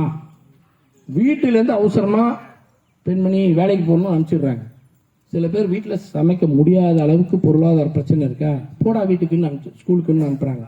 அப்ப அந்த ஸ்கூலுக்கு போனா பசியோட குழந்தை இருக்கக்கூடாதுன்னு இன்னைக்கு இந்தியாவில் முதல் முறை கொடுத்தாங்கன்னு நாங்க பெருமையா நினைச்சிட்டு இருந்தோம். நல்லா பாருங்க, இந்தியாவில் முதல் முறையா படிக்கிற குழந்தைங்களுக்கு காலையில சிற்றுண்டின்னு நாங்க பெருமையா பேசிட்டு இருந்தோம். உண்மையாவே இந்த ஸ்கீமோட விளம்பரம் போய் வெளியில போய் கனடா நாடுன்றது எப்படின்னா உலகத்தினோட உச்ச நாடு, வளர்ச்சியோட உச்சம் பெற்ற நாடு. அமெரிக்காவை விட பயங்கரமான சேஃப்டி நாடு. அமெரிக்காவிலே சில பிரச்சனைகள் இருக்கும். ஒருத்தர் கனடா நாட்டில் போய் தங்கிட்டான்னு வச்சுங்க, இங்க வந்து வேலைக்குன்னு அவன் நாட்டை விட்டு வரவே மாட்டான். குளிர் ஒன்று தான் கொஞ்சம் அதிகமான குளிர், -, வரைக்கும் போகும். ஐஸ் மாதிரி உறையிற அளவுக்கு போகணுவாங்க. ஆனால் அது தட்பவெட்ப நிலை. ஆனால் அதை சமாளிச்சுட்டானா அந்த நாட்டை விட்டு ஒருத்தன் வரமாட்டான். ஏண்டானா இந்த நாட்டில் ஒருத்தர் குடிமகன் ஆகிவிட்டால் அவனுக்கு உணவுக்கு பஞ்சமில்லை, எல்லா பாதுகாப்புக்கும் பஞ்சமில்லை, வேலைக்கு பஞ்சமில்லை. ஒருவன் ஏழ்மை நிலையால் பாதிக்கப்பட்டிருக்கான்னா அரசாங்கமே வந்து அவனுக்கு பணத்தை கொடுத்து வாழ வைக்குது. இப்படிப்பட்ட ஒரு பாதுகாப்பான ஒரு நாடு, வளர்ந்த நாடு. அவங்க வந்து இப்ப அறிவிச்சிருக்காங்க காலை சிற்றுண்டி திட்டம்னு தமிழ்நாட்டில் இருக்கு. அது நல்ல திட்டம், நாங்களும் கொண்டு வர்றோம்னு கொண்டு வர்றாங்க. அவங்களுக்கு என்ன வசதி இல்லையா? அந்த அந்த ஊர்ல அந்த நாட்டில் வாழற பெண்மணிக்கோ தாய்மார்களுக்கோ அந்த வீட்டில் இருக்கவங்க எல்லாம் வசதி இல்லாம அதை செஞ்சாங்க இல்ல. எங்க நாட்டு குழந்தையை இந்த நாடு அரசாங்கமே பராமரிக்கிறது, வளர்க்கிறோம் என்ற அக்கறைக்காக அப்படி ஒரு திட்டத்தெல்லாம் நாம கொண்டு வந்திருக்கிறோம் போது உங்களை வந்து நீங்க மறந்தும் இருந்துடாதீங்க, கவனமா இருங்க. இந்த விஷயத்துல நீங்க எதிர்ப்பதோ உங்களுக்கு வேண்டாம்னு சொல்ற அத்தனை உரிமை உங்களுக்கு உண்டு. ஆனால் நாளை பெறக்கூடிய வளர்ச்சிக்கு அன்றைக்கு வருத்தப்படக்கூடாது. நம்மளுடைய நிலைமை இதே இருந்து விடாது. மக்கள் தொகை பெருகிற பொழுது நீங்களே இடத்த விற்பீங்க. அன்னைக்கு இடம் வந்து வசதியா இல்லாத மாதிரி இருக்கும், பாதாள சக்கர திட்டம் கிடைக்காம இருக்கும். குடிநீர்கள் இன்னைக்கு வந்து நீங்க வீட்டு முனையில இருந்தா கூட பிடிச்சிப்பீங்க. அன்னைக்கு வீட்டு தண்ணி வேணும்னா அந்த கனெக்ஷன் கொடுக்கறதுக்கு திட்டம் இல்லைன்னு முடிப்பீங்க. சாலை வசதி பிரச்சனையா இருக்கும். மருத்துவமனையினுடைய விரிவாக்கம் அதிகமா தேவைப்படுதுன்னு எதிர்பார்க்கும் போது கஷ்டமா இருக்கும். அது மட்டும் இல்ல, வேலை வாய்ப்பு தொழில் அதிகமா மாறும். நம்ம ஊர்ல வந்துட்டு இங்க வீடுகள் அதிகமாக என்ன பண்ணுவீங்க? ஒன்றும் கிடையாது. ஒரு 10க்கு 15 கடையை கட்டினா முடிஞ்சு போச்சு. நம்ம தான் கடைக்காரு. அது வரைக்கும் சும்மா சொல்லியிருந்தவங்க பேரு கடைக்காரமா அப்படின்னு கூடுவாங்க. கடைக்காரமா அப்படின்னா கடையை பார்த்துக்கிறவங்களே நீங்களாயிடுவீங்க. வீட்டுக்காரர் கூட கிடையாது, நானே கடையை வச்சு நானே ரன் பண்ணிக்கிறேன்ற அளவுக்கு. ஒருத்தர் வீட்டை வாடகை விடுறவங்களாயிடுவாங்க. 10 போர்ஷனு 2 அவ்வளோதான், 4 பேர் படுத்து தூங்குறதுக்கு ஒரு டாய்லெட்டு. வளர்ச்சி பெறுகிற நேரத்தில் அன்றைக்கு நீங்கள் வருத்தப்படக்கூடாது. அப்போ நீங்கள் நினைக்கிற 100 நாள் வேலை திட்டம்ன்றது எனக்கு தேவை கிடையாது. நீங்களே சொல்வீங்க எனக்கு இன்னைக்கு 100 நாள் வேலை திட்டம் எனக்கு தேவையில்லைன்னு அன்னைக்கு. ஏன்னா 100 நாள் வேலை திட்டம் நான் 2 விளக்கம் கொடுத்துட்டேன். ஒன்று, கீழம்பிக்கு வருவதே குறைந்து விட்டது. ஏன்னா நம்ம மாநிலம் முன்னேறிய மாநிலமா பாக்குறான், கீழம்பியும் முன்னேறிட்டு தான் பாக்குறான். நீங்க நீங்க நீங்க கேட்கறது 100 உண்மை. நான் 350 ரூபாய் கூலியே கொடுக்கணும்னு 100 நாளை அதிகரிக்கணும்னு சொன்னோம். ஆனா அங்க திரும்பியும் வந்து உட்காரக்கூடாத ஒருத்தர் உட்காந்துட்டாரு. அவரு நம்மளுக்கு குறைக்கிறத தான் இருக்காரு. குறையக்கூடாதுன்றத நான் நம்புறேன். ஆனால் நான் இன்னொரு பார்வையிலையும் பாக்குறேன். இன்னைக்கு உங்களுக்கு குறையக்கூடாது, அதான் என் பார்வை. ஆனா என் பார்வையில இன்னொன்னு இருக்கு. இன்னைக்கு மட்டும் தான் உங்களுக்கு குறையக்கூடாது. இருங்க, இன்னைக்கு மட்டும் தான் உங்களுக்கு குறையக்கூடாது. இன்னொரு 2-3 வருஷம் கழிச்சு 100 நாள் வேலையை நீங்க நம்பி இருக்கக்கூடாது. நீங்க என்னவா இருக்கணும்னா, இல்ல நீங்க என்னவா மாறி இருக்கணும்னா, 4 மாட்டுக்கான மானியத்துக்கு 70,000 ரூபாய் பெறுவதற்கு சான்றிதழ் பெற போனீங்க பாருங்க. அண்ணாமலை படத்துல வர ரஜினிகாந்த் மாதிரி உங்ககிட்ட ஒரு மாட்டு பண்ணைய மாறி. ஆமா, இதுதான் முக்கியம். ஒரு 10 லட்சம் ரூபாய் லோன் வேணுமா, மகளிர் சுய குழுல கொடுக்குற நிலைமையும் 20 மாடு வாங்கி வச்சுக்கிட்டு நீங்க பராமரிக்கிறவங்களாவோ உங்க மூலமா பால் வியாபாரம் அதிகமாகணும். அதுக்கப்புறம் பக்கத்தில் இருக்க பால் செட்டியில் இருக்கிற பால் குளிரூட்டும் நிலை தான் இருக்குது. அதாவது பால் போச்சுன்னா அதை சில் பண்ணி அனுப்புறாங்க. எனக்கு சில்லிங் பிளான்ட் வேணான்னு கேட்டு இருக்கேன். என்னது? பேஸ்டிங் யூனிட்னுவாங்க, பதப்படுத்துதல். அதை வந்து மாற்றி அனுப்புறாங்க பாரு பேக்கெட்டுக்கு. இங்கேருந்து எப்படின்னா சில் பண்ணி அனுப்பிடுவாங்க. அங்கே போய் அதை பராமரித்தெல்லாம் பண்ணி அதுலேருந்து வெண்ணெயை எடுத்துருவாங்க. அதுக்கப்புறம் அது பேக்கெட்டாக போகுது. நான் சொல்றது எப்படின்னா, அந்த பேக்கெட் பண்றது ஐநாவரத்தில் இருக்குதுல்ல, அது காஞ்சிபுரத்துக்கு பாலச்செட்டி கொண்டு வான்னு கேட்டுக்கிட்டு இருக்கேன். ஒரு விஷயம் சொல்லட்டுங்களா? நல்ல கேள்வி, தப்பே கிடையாது. ஐயா, யார் கேட்கறதுன்னு தவறா எடுத்தாதீங்க.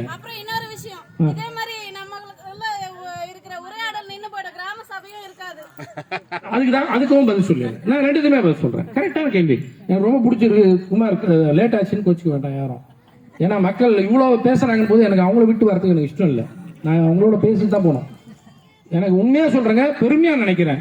இவ்வளவு விழிப்புணர்வு கேள்வி கேட்கறீங்க பாருமா, அதுக்கே நான் உங்களுக்கு தலை வணங்குறேம்மா. உண்மையில கேள்வி கேட்கறதுக்கு, எனக்கு கேள்வி கேட்கறதுக்கு தெரியும்ன்றது வரமா. உங்களுக்கு அந்த மாதிரி பதில் சொல்லிட்டு உனக்கு வரமா. 2 கேள்வி கேட்டிருக்காங்க. மாடு பராமரிக்கிறதுக்கு எனக்கு இடம் வேணும். இந்த கேள்வி நல்ல கேள்வி. இங்க இருந்து போயிட்டு இஸ்ரேல் ஒரு நாடு இருக்கு. அந்த இஸ்ரேல் நாட்டை சுத்தி என்னன்னா, அந்த நாடே வறண்ட பூமி. உலகத்தினுடைய மிகப்பெரிய பாலைவனம் எங்கன்னா இஸ்ரேல், பாலஸ்தீன், அதை ஒட்டி இருக்கக்கூடிய டர்க்கி, இந்த நாடுகள் சேர்ந்த இஸ்தான்புல், இந்த எல்லாம் சேர்ந்த இடம்தான் மிகப்பெரிய பாலைவனம். உலகத்தினுடைய மிகப்பெரிய பாலைவனத்தில் தான் உலகத்தினுடைய மிகப்பெரிய அளவுக்கு விவசாயம் நடக்கிறது. மாட்டுக்கு காண்பித்தவர் அந்த நாட்டு மக்கள், மாட்டுக்கு காண்பித்தவர் அந்த நாட்டு மக்கள். நல்லா யோசிச்சு பாருங்க, நிலம் எது கிடையாது, ஏன்னா அது பாலைவனம். இங்க பாலைவனத்தில் எதனா விதைக்க முடியுமா? ஏதாவது நட முடியுமா? முடியாது. அப்ப என்ன பண்றாங்கன்னா, தரை முழுக்க இந்த பிளாஸ்டிக் ஷீட் இருக்குல்ல, அது மாதிரி ஒரு திக்கானது ரெடி பண்றாங்க. நல்லா திக்கா ஷீட் ரெடி பண்ணி 50 ஏக்கருக்கு 100 ஏக்கருக்கு விரிவாக்கம் பண்றாங்க. அந்த 50 ஏக்கர் யாரோடையது அப்படின்னா, ஒன்று அரசாங்கத்துக்கு சொந்தமானது, இன்னொன்று 10 பேருக்கு சொந்தமானதா இருக்கும். 10 பேரும் தனித்தனியா வரப்பு போட்டுக்கல, 10 பேரை சேர்ந்து ஒன்னா செய்வோம்னு முடிவு எடுக்கிறாங்க. மொத்தமா 50 ஏக்கருக்கு 100 ஏக்கருக்கு பரப்புரை பண்றாங்க. இதை பிளாஸ்டிக் ஷீட்டு.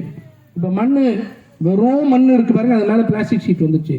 அதுக்கு மேல என்ன போடுறாங்க தெரியுங்களா? தேங்காய் நார். தேங்காய் நாரை பிட்டுன்னு சொல்லி அதுதான் அடித்தளம். இந்த அடித்தளத்தை போட்டாச்சு. அதுக்கு மேல என்ன தெரியுங்களா? வெளிநாடுகள்ல இருந்து எது விளையக்கூடிய மண்ணோ அந்த மண்ணை கொண்டு வராங்க.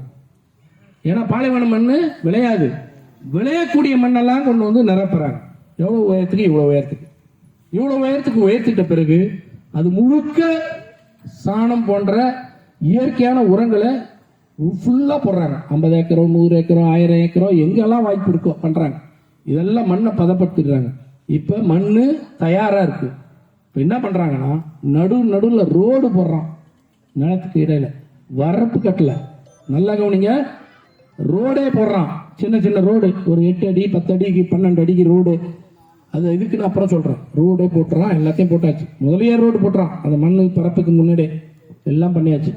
இப்ப அதுல இந்த மாதுளை பழம், ஆரஞ்சு பழம், சாத்துக்குடி, இல்லாம காய்கறி வகைகள் நிறைய இருக்கு. இது எல்லாமே அதுல விதைக்கிறோம். பெரிய அளவுல மரங்கள் இருக்கும். ஒரே மாதிரி சீரா அமைச்சாச்சு. இது வளருது, நல்லா வளர்ச்சி போடுது. எல்லா பகுதியிலும் முக்கியமானது. இதுக்கு தண்ணீர் எப்படி? சொட்டு நீர் பாசனம்.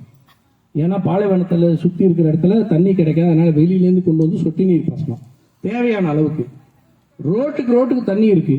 என்னன்னா குடிக்கிற தண்ணி வேற, கால் கழுவ கை கழுவ எதுக்காக இருந்தாலும் அவசியம் தான். அது என்ன தண்ணி தெரியுங்களா?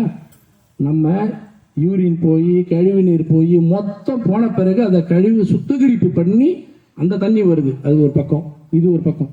விவசாயத்திற்கென்று தண்ணீர் இது போன்ற சுத்திகரிக்கப்பட்டது. அவன் சொல்றான், அந்த தண்ணி எடுத்து நீ குடிக்கலான்றான். அவ்வளோ சுத்தப்படுத்தப்படும்ன்றான். அவ்வளோ பண்ணதை விவசாயத்துக்கு பயன்படுத்தலாம். எல்லாம் முடிஞ்சிருக்கு. ஒரு மிஷின் வண்டி உள்ளர போகுது, ரோட்ல நேரா போகுது, ஒரு மரத்துக்கிட்ட நிற்குது. ஒருத்தர் ஆப்ரேட் பண்ண ஒரு ஆள். அந்த மரத்துல இருந்து ஒரு கை மாதிரி போகும், இந்த பக்கம் 2 கை மாதிரி போகும், போய் பழத்தை பிடிக்கும். பழம் அதுக்குரிய வெயிட் வந்திருந்தா இங்க இருந்து இன்னொரு கை போகும். அது எல்லாம் ரோபாட்டிக். கையினா ஆளே கிடையாது, போய் அதை கட் பண்ணும். அந்த வெயிட் இல்லைன்னா விட்டுரும். வெயிட் வந்துச்சுன்னா கட் பண்ணும். அந்த பழத்தை கொண்டு வந்துட்டு அதுக்குன்னே உள்ள பேஸ்கெட் இருக்கும், அதில் போட்டுரும். அப்படியே அந்த கடைசி வரைக்கும் போகும். பழங்கள்லாம் பறிச்சிடும், கொண்டு போவாங்க. வியாபாரம் எங்கேயும் போக தெரியுமா? இஸ்ரேலுக்கு இல்லது, உலகம் முழுவதுக்குமான பழம். அங்க தண்ணி 150 ரூபாய். எங்க ஒன்னா ரோட்ல ஒரு கடை, சாதாரண கடையில் கூட 150 ரூபாய் ஒரு ஜூஸ்னா, இது பழம், இது தண்ணி ஒரு அரை லிட்டருக்கு ஜூஸ் ஃப்ரீ. ஜூஸ் ஃப்ரீ, ஏன்னா அவ்வளோ உற்பத்தி. இவங்களுக்கு இதை கொடுக்குறாங்க, வேற சில விஷயத்த வாங்குறாங்க. அப்ப மாட்டுக்கு தேவையானதை நாம வெளியில எங்க இருக்கோ அங்கிருந்து வாங்கக்கூடிய அளவுக்கு வசதி படைத்தவங்களா மாறுவோம். நம்ம மாட்டுக்கு இங்க விவசாயத்துக்கு மேய்க்காலுக்குன்னு இல்லை. உங்களுக்கான அதுக்கான இது சுவிட்சர்லாந்துல மாடு, டென்மார்க் மாடு தான் பெருசு. ஜெர்சி மாடுன்னு பேசுவோம். அந்த காலத்துல ஜெர்சி மாடு இருக்கு, பார்த்துருக்கோம்ல, பெருசா இருக்கும். அது ஒரு நாளைக்கே 20 லிட்டர் 30 லிட்டர் 40 லிட்டர்னு கறக்க கூடதா இருக்கும். அது இப்ப மாட்டுப்பட்டின்னு சொல்ற 3,000க்கு மேல இப்ப வரைக்கும் உற்பத்தி பண்றாங்க. நம்ம இந்தியாவிலே அது உற்பத்தி ஆகுது. ஏன்? அந்த அந்த சில்னஸ் இருக்கிற இடம் 3,000. எங்க சுவிட்சர்லாந்துல இருக்க இது அங்க இருக்கு. அந்த மாடை தயாரிச்சு நம்மளும் இங்க பால் தயாரிக்கிறோம். ஆனால் இங்க இன்னைக்கு தேவைன்னு நினைச்சு நம்ம வீணடிச்சிட்டு இருக்க இடத்துல நீங்க மாடு 10க்கு 20 மாடா கட்ட முடியுதோமோ, நம்ம நாளைக்கு நம்ம தொழில் ரீதியில வளர்ச்சி பெறுகிற போது அதுக்கான தீவனத்தை வெளியிலேருந்து பெற்றோம் நீங்க வளரலாம். அது உங்களுடைய வாய்ப்பை பொறுத்து. நான் அதுக்காக அதான் செஞ்சு ஆகணும் நான் பேச வரல, அது என் வேலை இல்லை. உங்களுக்கு வாய்ப்புகள் வரும்ன்றது நான் சொல்ல வரேன். நீங்க விரும்புறது வேற. அதுக்காக நான் உங்களை விழிப்புணர்வுக்கு தான் நான் சொல்றேன். நாளைக்கு என்ன வேணா மாறலாம். அன்னைக்கு நீங்க தயார் நிலையில் இருங்க. உங்ககிட்ட 1 ஏக்கர் நிலம் இருக்குன்னா அவசரப்பட்டு வித்துறாதீங்க. தேவைப்படுற நேரத்தில் உங்களுக்கு பெரிய பண்ணையா மாற்றலாம். உங்களுக்கான வீடு ஒரு ஓரமாக வச்சுக்கிட்டு நீங்கள் பெரிய பண்ணைக்காரராக மாற போகிற வாய்ப்புகள் வரலாம். ஒரு வீட்டை 1 ஏக்கரில் ஒரு 1/2 ஏக்கர் அதுக்கு வச்சுட்டு மிச்சம் 1/2 ஏக்கரை வந்துவிட்டு நீங்கள் வந்துட்டு வீடு கட்டி வாடகை விடுறவங்களா மாறலாம். என்ன வேணா மாறலாம். நான் சொல்ல வரது, வளர்ச்சி என்பது தடுக்க முடியாது. வளர்ச்சி என்பது மாறாது. மாற்றம் ஒன்றே மாறாது. அதுக்கு நம்ம மன ரீதியாக தயாராக இருக்கணும். நாங்கள் உங்களுடைய விருப்பத்தையோ உங்கள் உரிமையோ நான் தடுக்க இதெல்லாம் பேசலை. இந்த ஏற்படக்கூடிய மாற்றங்களுக்கு நான் மனோ ரீதியாக தயாராகும். அப்போ நல்லதுன்ற அது கிடைக்கும் பொழுது உங்களுக்கு இணையும் பொழுது இந்த வாய்ப்புகள்லாம் உண்டுன்ற வளர்ச்சி பெறுன்ற. நான் எனக்கு வேண்டாங்க, நாங்கள் விவசாயத்தை பார்த்துட்டு இருக்கிறோம்னு சொல்றீங்கன்னா நீங்கள் இருங்க, தப்பு கிடையாது. அது உங்களோட விருப்பம். ஆனால் நாளைக்கு இன்னும் ஒரு 5 வருஷம் கழிச்சு உங்களுக்கு விவசாயம் செய்யறதுக்கு தயாராக இல்லைன்னா என்ன பண்ணுவீங்க? கண்டிப்பா நான் என்ன சொல்றேன்னா, நம்ம நாட்டில் நம்ம காஞ்சிபுரத்தில் மட்டும் நான் சொல்றேன், நெல்லை தவிர வேற எதுவுமே பண்ணலையே. ஏன் இருங்க கிடையாது, நான் கண்டுபிடிச்சலாம் வச்சிட்டோம். முருங்கைக்கீரை உலகம் முழுக்க போறதுக்கு தயாரா இருக்கு. முருங்கைக்கீரை வெயினா வைக்க மாட்டீங்க. மல்லிப்பூ வெயினா அதெல்லாம் தாண்டிலாம் இருக்குதுமா. நீங்க தயாரா? நான் ஏற்பாடு பண்ண சொல்றேன். மல்லிப்பூ பயங்கரமா வளர்றதுக்கு வாய்ப்பு இருக்கு, ஒத்துக்க மாட்டீங்க. காய்கறி அதுக்கெல்லாம் என்ன காரணம் நான் கண்டுபிடிச்சிட்டேன். விவசாய துறை சார்ந்தவங்களை கேட்டு வச்சிட்டேன். நான் கேட்டேன், ஏன் எங்க ஊர்ல இதெல்லாம் மாற்றி கொடுக்க மாட்டீங்க? கரூர்னு இங்க ஒரு ஊர் இருக்கு. அந்த கரூர்ல அரவக்குறிச்சின்னு ஒரு ஊர் இருக்கு. அந்த ஊருக்கு போனோம் நாங்க தேர்தலுக்காக. அப்ப போன போது பார்த்தோம், நொந்தா போயிட்டோம். கண்ணு கட்டின தூரத்துக்கு அப்படியே வறண்ட மண்ணு தான் இருக்கு. விவசாயம்னு நெல் விவசாயமே கிடையாது. ஆனா அரவக்குறிச்சியிலிருந்து தமிழ்நாட்டுக்கல்ல இந்தியாவின் மூலை முடுக்கெல்லாம் வட்டி கொடுக்குறவங்க அங்கதான் இருக்கிறாங்க. எப்படா உங்களுக்கு மட்டும் பணம் வருதுன்னு கேட்டோம். எப்படா உங்களுக்கு பணம் வருதுன்னா 2 முக்கியமான தொழில். ஒன்று, அவங்க முருங்கைக்கீரை வைக்கிறாங்க. முருங்கைக்கீரையை அவ்வளோ தண்ணி தேவைப்படல. அது வளர்த்து ஒரு நாளைக்கு ஒரு டிவிஎஸ் 50ல காலையில் 6:30 மணிக்கு நாங்கள் போனால் பயந்துட்டோம். ஏன்னா கொஞ்சம் அது என்ன சொல்லுவோம், கொஞ்சம் பனிமூட்டம் இருக்குது. ஒரு பச்சை கலரில் பூதம் வருது. பச்சை கலரில் ஒரு பூதம் வர மாதிரி இருக்குது. நாங்கள் காரில் போகிறோம், என்னடா இதுன்னு பார்க்குறோம். என்னடானா இவ்வளோண்டு குட்டியோண்டு டிவிஎஸ் 50, அதில் இந்த பக்கத்துலையும் முருங்கைக்காய், இந்த பக்கத்துலையும் முருங்கைக்காய், அவன் மேலேயும் முருங்கைக்காய், பின்னாடி முருங்கைக்கான்னு எல்லாம் கட்டி இவரும் தான் வந்தார் எங்களோட. நாங்கள் எல்லாம் ஒன்றா தான் இருந்தோம். அவ்வளோ பெரிய அளவுக்கு முருங்கைக்காய் இருக்குது. போகுது. என்னடான்னா முருங்கைக்காவை நாம் நினைக்கிறோம் இன்னைக்கே பறித்து இன்னைக்கு வித்துடாதான். அங்கே அப்படி கிடையாது. அதை கொண்டு போய் வெளிநாடுக்கு அனுப்பக்கூடிய தொழிற்சாலையை இப்போ உருவாக்கியிருக்கார் தலைவர். இப்போதான் தனியாக என்னடா நான் முருங்கைக்காவை அப்படியே ட்ரை பண்ணுறாங்க, காய வச்சு அதை பவுடர் ஆக்கி, அந்த பவுடர் இன்னைக்கு பெரிய வியாபாரமாகுது. ஏன்னா அவ்வளோ இரும்பு சக்தி இருக்கு. தாய்மார்களுடைய கர்ப்ப காலத்தில் அதிகமாக சாப்பிட வேண்டிய கீரை என்னன்னா முருங்கைக்கீரை தான். ஏன்னா இரும்பு சக்தி தான். அந்த காலத்தில் தாய்மார்கள் இறந்தார்கள்னாலே ரத்தப்போக்கு ஆயிடும். குழந்தை பிறக்கும் போது அந்த ரத்தமும் கால்சியமும் இல்லாமையே இறந்த குழந்தைகள், இறந்த தாய்மார்கள் தான் அதிகம். ஏன்னா அந்த குழந்தை மொத்த சத்தும் எடுத்துக்குமா தாய்கிட்ட இருந்து. அப்போ அவங்க பார்க்கறதே கிடையாது. அதுக்கு வேணுன்றதுக்காக தான் இரும்பு சக்தி உள்ளற அந்த ஃபெரோஸ்ன்னு சொல்லக்கூடியது, அந்த என்னது ஃபோரிக் ஆசிட் ரத்தப்போக்கெல்லாம் வராமல் இருக்கிறதுக்கு. இன்னொன்று இரும்பு சத்துக்கான மாத்திரை இருக்கு, ஃபெரிக் பேஸ்டு. அந்த இதெல்லாம் எதில் அதிகமாக இருக்குடான்னா முருங்கைக்காயில், முருங்கைக்கீரையில் போய் உலகம் முழுக்க வியாபாரம் ஆகும். அவன் என்னடான்னா அந்த பணத்தை வச்சுக்கிட்டு நம்ம ஊர்லேயே இங்கேயே பார்த்தீங்கன்னா என்ன கேட்டு பாருங்க, கரூர்காரங்கன்னு ஒரு சின்ன வண்டியில் வருவாங்க, வட்டி கொடுத்துட்டுருப்பாங்க நமக்கு. இப்போ அந்த வட்டி தொழிலையும் தாண்டி நமக்கு ஈஸியாக அவங்கக்கிட்ட கடன் வாங்காமல் நம்ம மகளிர் சுய குழுக்கள் மூலமாக வாங்குகிறோம். அமைச்சர் கேட்குறாரு, என்னம்மா 5 லட்சம் மகளிர் சுய குழு வாங்குறீங்க, என்னம்மா பண்ண பாருங்க? நான் டெய்லர் மிஷின் வைத்து செய்ய போகிறேன். அடுத்தவங்க நான் மாடு வைத்து செய்ய போகிறேன். அடுத்தவங்க நாங்கள் மாவு அரைத்து விற்க போகிறோம். உண்மையா வேணுமா அப்படின்னு கேட்குறோம். ஆமான்றாங்க. அப்போ தொழிலுக்கான வாய்ப்புகள் நம்மகிட்ட இருக்கு. தொழிலுக்கான பணம் முதலீடுக்கான கடன் கொடுக்குற திட்டம் வருது. இதையெல்லாம் ஏன் நம்ம பயன்படுத்திக்க மாட்டோம்ன்றது தான் கேள்வி.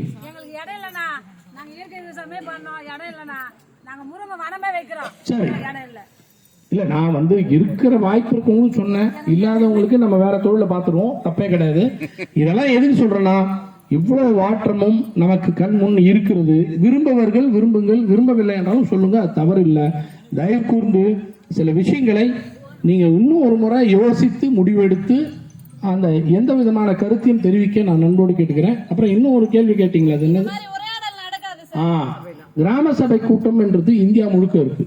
கிராமம் இருந்தால் தான் சபை நடக்கும். இது வந்து இந்தியா முழுவதுமான ஃபார்முலா. அதை தான் நம்ம பேர் என்னது ஏமாதி சொன்னாங்க. ஆனா போன வருஷத்துலேருந்து நகர சபை கூட்டம் நடத்தணும்னு நம்மளுடைய மாண்புமிகு முதலமைச்சர் செஞ்சிருக்காரு. நகர சபை கூட்டம் நடக்கும். அப்ப நகரத்திற்கான வார்டுக்கான கூட்டத்தையும் நடத்துவோம். அப்பயும் வந்து ஏமாதி கிட்ட உட்காந்துங்க, நான் மல்லு கட்டி உட்காந்து பேசிட்டு இருப்பேன்.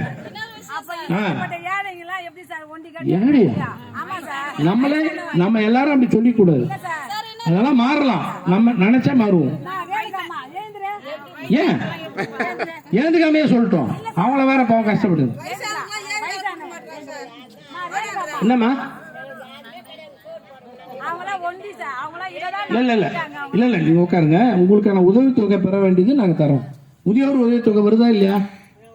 வருதா? நான் கேட்டேன். 100 நாள் வேலை இனிமேல் கிடையாதுமா, குறைஞ்சிடும். உண்மையை சொல்றேன். இல்ல இல்ல நிதி கிடைக்கல, நான் உண்மையை பேசுறேன். நான் ஒரு விஷயம் சொல்றேன் கேட்டுங்க. இந்த ஊருக்கு இன்னைக்கு வந்தேன். இன்னைக்கு ஒரு பொய் சொல்லிட்டு வெளில போயிட்டு இன்னும் ஒரு 10 நாள் கழிச்சோ, ஒரு வாரம் கழிச்சோ, ஒரு மாசம் கழிச்சு வந்தா அது விரும்புறீங்களா? நான் உண்மையை பேசணும் விரும்புறீங்களா? உண்மையை தானே பேசணும். உண்மையை தான் சொல்றேன். வருகிற காலங்கள்ல 100 நாள் வேலையை அவங்க குறைக்கிறான். இல்ல இல்ல 100 நாள் வேலையை குறைக்கிறான். அதை நம்பாதீங்க, அடுத்த கட்டத்துக்கு போங்க. இவன் குறைக்கிறான்னு தெரிஞ்சுதான் இருங்க இருமா இருமா இல்லம்மா, இவன் குறைக்கிறாங்கன்னு தெரிஞ்சுதான் உங்களுக்கு 100 நாளைக்கு எவ்வளவு வரும்? 100 நாள் வேலை இன்னைக்கு இந்த 3 வருஷத்துல உங்களுக்கு 100 நாள் முழுசா வந்திருக்கா? வரல, வராது. வரல இல்ல 90 நாள் வந்திருக்கும். 90 நாளைக்கு எவ்வளவு கூலி வந்திருக்கும்? 20,000 ரூபாய் வந்திருக்கும் அப்படின்னு வச்சுங்க. அப்படி இப்படின்னு பார்த்துட்டு இல்லையா? இன்னைக்கு 12,000 ரூபாய் உங்களுக்கு வர வச்சு வேற எந்த ஒரு மாநிலத்திலும் கிடையாது. மகளிர் உரிமை தொகை மூலமா. ஏன்னா அவங்க கொஞ்சம் கொஞ்சமா குறைக்கிறாங்கன்னு தெரிஞ்சுதான் ஒவ்வொரு வீட்டுக்குள்ள போகணும். இந்த 1000 ரூபான்னு உருவாக்குறாரு. ஒவ்வொரு வீட்டுக்குள்ளேயும் 100 நாள் வேலை எல்லாருக்கும் கிடைக்காது. ஆனா மகளிர் உரிமை தொகை எல்லா வீட்டுக்கும் போகணும்ன்றதுக்காக தான் பெண்களுக்கு 1000 ரூபாய் திட்டம். மகளிருக்கு 1200 ரூபாய், முதியோருக்கு. மாற்றுத்திறனாளிக்கு 2000 ரூபாய் ஆக்கணும். இப்ப அப்ப ஒரு திட்டத்து மேல நம்பிக்கை வைக்காதீங்க. இன்னொரு திட்டம் மூலமா உங்களுக்கு வந்து சேரும். ஒரே திட்டத்தை நம்பிட்டு இருந்தோம்னா நமக்கு கிடைக்கும்னு சொல்ல முடியாது. இன்னொரு திட்டம் நமக்கு புதுசா கிடைக்குதுன்னா, ஆமா எனக்கு இன்னொரு கை கொடுக்குறாங்க, நான் இந்த கை மூலமா ஏறுவேன் அப்படின்னு நம்பணும். ஒரே கையை நம்பிட்டு இருக்கீங்கன்னா அது விழுந்துட்டா என்ன பண்ணுவீங்க? அப்ப அது பள்ளத்துக்குள்ளே இருப்புமா? இன்னொரு கை கொடுக்கும்போது அதை பிடிச்சி ஏறணும். இப்போ இன்னொரு கை கொடுக்குற திட்டத்தை நமக்கு உருவாக்கி தந்திருக்கு. மகளிர் உரிமை தொகை, மாற்றுத்திறனாளிக்கு தனியாக, முதியோர் பென்ஷனுக்கு தனியாக, படிக்கக்கூடிய குழந்தைகளுக்கு. இதுக்கு முன்னாடி படிக்கிற குழந்தைங்க எப்பனா காசு உண்டா? இப்ப மாசம் 1000 ரூபாய். காலேஜ் படிக்க போற குழந்தைக்கு மாசம் 1000 ரூபாய். அது இதெல்லாமே வந்து பையனுக்கும் தான், பொண்ணுக்கு மட்டும் இல்லை, பையனுக்கும் மாசம் 1000 ரூபாய். ஒவ்வொரு திட்டத்தையும் இதுக்கு முன்னாடி எங்க காலையில் டிஃபன் செஞ்சு குழந்தைக்கு கொடுக்குறீங்கன்னா இப்ப கிடையாது. அந்த செலவினம் யாருக்காக? உங்களுக்கு செலவினத்தை குறைக்க தானே.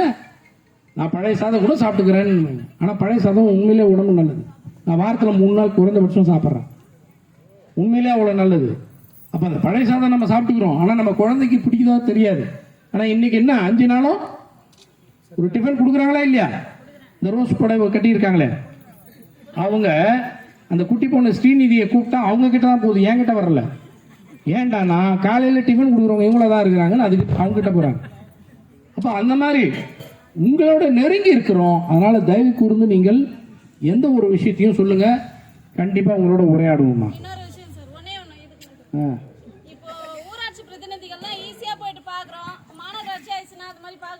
உறுதியா பார்க்கலாமா? அதெல்லாம் ஒண்ணுமே கிடையாதுமா. ஏமா இப்ப நான் உன்னை சொன்னா கேட்கணும், உங்க தலைவருடைய அளவு எவ்வளவு? சூப்பர். இப்ப நான் உன்னை சொல்லிட்டுங்களா, உங்க தலைவர் தான் அடுத்த முறை கவுன்சிலர் இருப்பாங்க. அவ்வளவுதான். அந்த அளவே 4000 ஓட்டு சொன்னீங்களா, அந்த 4000 ஓட்டுக்கான ஒரு கவுன்சிலர் உருவாகுவாங்க. அவ்வளவுதான். இன்னைக்கு தலைவரை பாக்குற மாதிரி நாளைக்கு கவுன்சிலர் பார்க்க போறீங்க. நீங்களே பேசிட்டு நாங்க எப்படி பாருமா அங்க பாருங்க, அவங்க பாரு அவரு எவ்வளவு பேசணும்னு இருந்தாரு, மெஜாரிட்டியா இருக்கு லேடிஸ் அதனால அப்படி ஆயிடுச்சு. தயவு செஞ்சு ஒரு 2 நிமிஷம் அமைதியா இருங்க. எங்களுக்காக எவ்வளவு ஆண்கள் மனு கொடுக்கறதுக்காக வந்திருக்காங்க. இல்ல கேட்கறதுக்கு உரிமை இருக்குன்னா அதை சத்தம் போடாதீங்க, விட்டுருங்க. எந்த கேள்வி வேணாலும் கேட்கறதுக்கான உரிமைகள் இருக்கு. ஒரு உறுதிமொழி மட்டும் எடுத்துடலாமா? அண்ணா உறுதிமொழி எடுக்கணுமா? இல்ல உரிமை கலந்துடும். அண்ணா அண்ணா